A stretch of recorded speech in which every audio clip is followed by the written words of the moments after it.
I come bearing more bad news out of Afghanistan. It is falling so rapidly that even people who were expecting all along the Taliban would once again seize power in this country are staring with their eyes wide open, their jaws hitting the ground as they see how quickly the Afghan National Security Forces are folding. And now we're at the point where the Biden administration is having to do PR stunts, trying to figure out a way to convince people that this isn't the fall of Saigon all over again, or this isn't a very rapid evacuation. Here's what's going on in terms of cities that have been lost. Oh, actually, it's much easier to tell you what cities in Afghanistan have not been lost yet. As of now, the central government still controls the capital, Kabul, Jalalabad, and Mazar-e-Sharif. That is, in terms of major cities in the entire nation of Afghanistan, pretty much the sum total of it. Lashkar-Gah, the capital of Helmand province, which British and U.S. troops fought fiercely to keep out of Taliban hands for years, gone firmly in Taliban hands. Kandahar, the heart city, if you will, the central city for the Taliban, stretching back for a long time, that we took back and kept out of their hands for 20 years, gone. Ghazni, Saripol, Kunduz, Taliban, Herat, all falling to the Taliban in a matter of weeks. This is an army that we trained. This is a military that worked alongside our own, not for a few months or even a few years, for decades. Tens of billions of dollars of military equipment just given to the Afghan National Security Forces.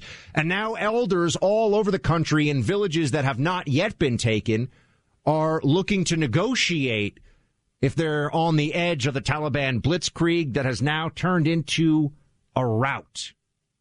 It was quite an offensive, and now it is a massive retreat for the other side. That's what we're seeing happen.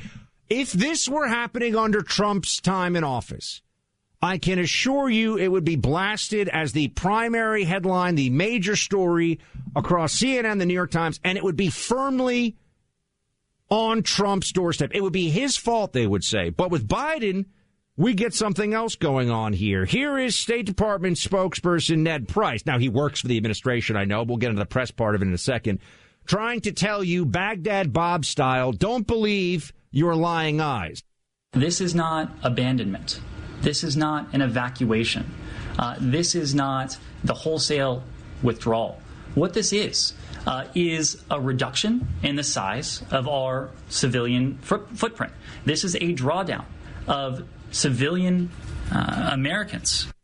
They are evacuating the embassy, Clay. They're just doing it in phases. We're not idiots. We see what's happening. Buck, 3,000 soldiers to help preserve the safety of the remaining American citizens that we still have in Afghanistan because they don't want to have another Benghazi occur.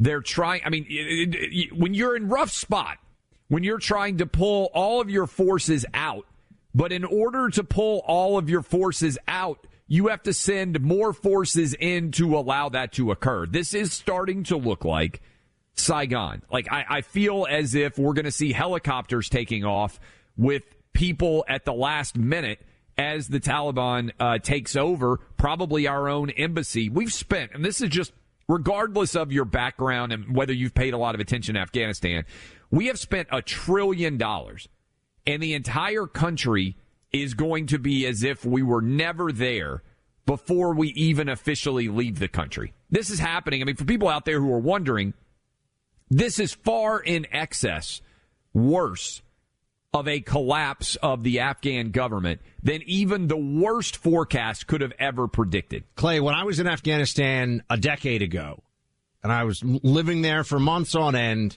every person that I knew who understood that country, if you would ask them, all the people that had a good top-level view, if you would ask them, especially the guys who, you talk to a non-commissioned officer who's on his 5th tour in Afghanistan. Now some of them are on their 10th tour, their 12th tour. You talk, and more than that even for some.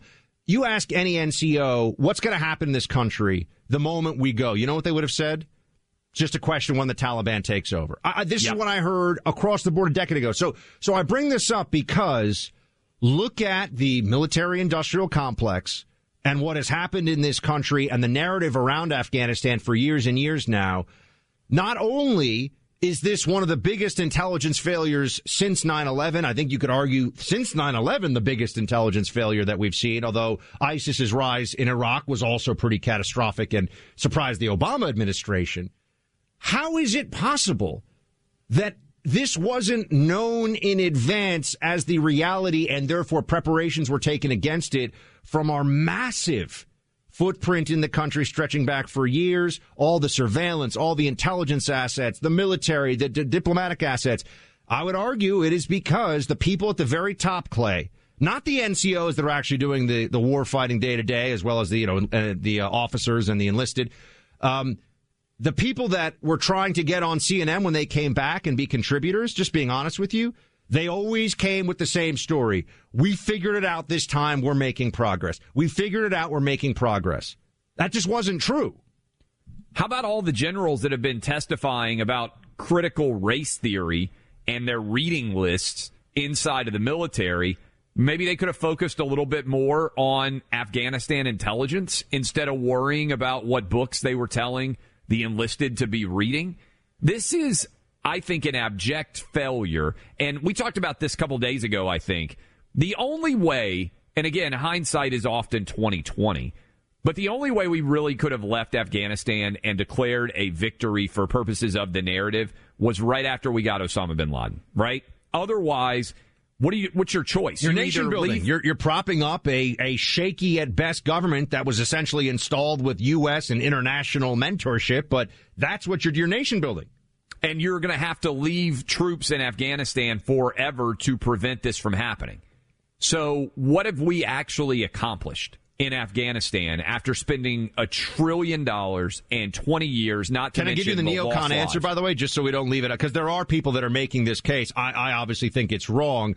But yes, the neocon answer to your question, what have we accomplished? They'll say, we denied a safe haven to al-Qaeda.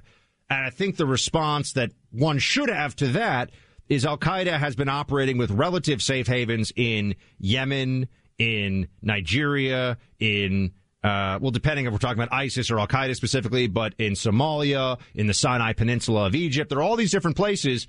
I mean, plotting a mass casualty terrorist attack against the U.S. does not actually necessitate operating open-air training camps with thousands and thousands of jihadis going through them. It's just some guys with a really diabolical and evil plan and, al-Qaeda funding them and telling them to go for it. I mean, I don't think that the answer, Clay, to your question is compelling. I think we should, though, address that's what they'll say. We didn't have another 9/11.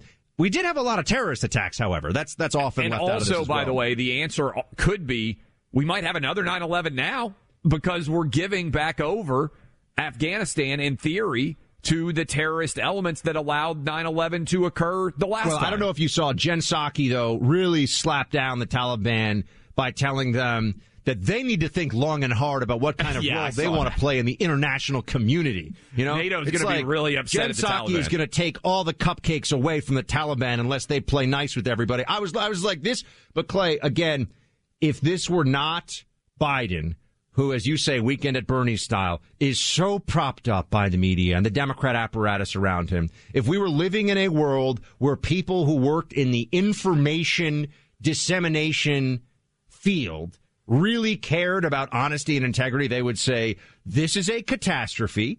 It is being handled horribly, and it is happening on Biden's watch at his direction as commander-in-chief, and he should pay a political price for this. People should understand our disastrous border, our disastrous withdrawal from Afghanistan, our disastrous murder rates in major U.S. cities from defund the police. This comes from the regime in charge. This is all happening because of the Democrats that are calling the shots. We got to remind everybody. And he's also not solving COVID at all. In fact, things are getting worse.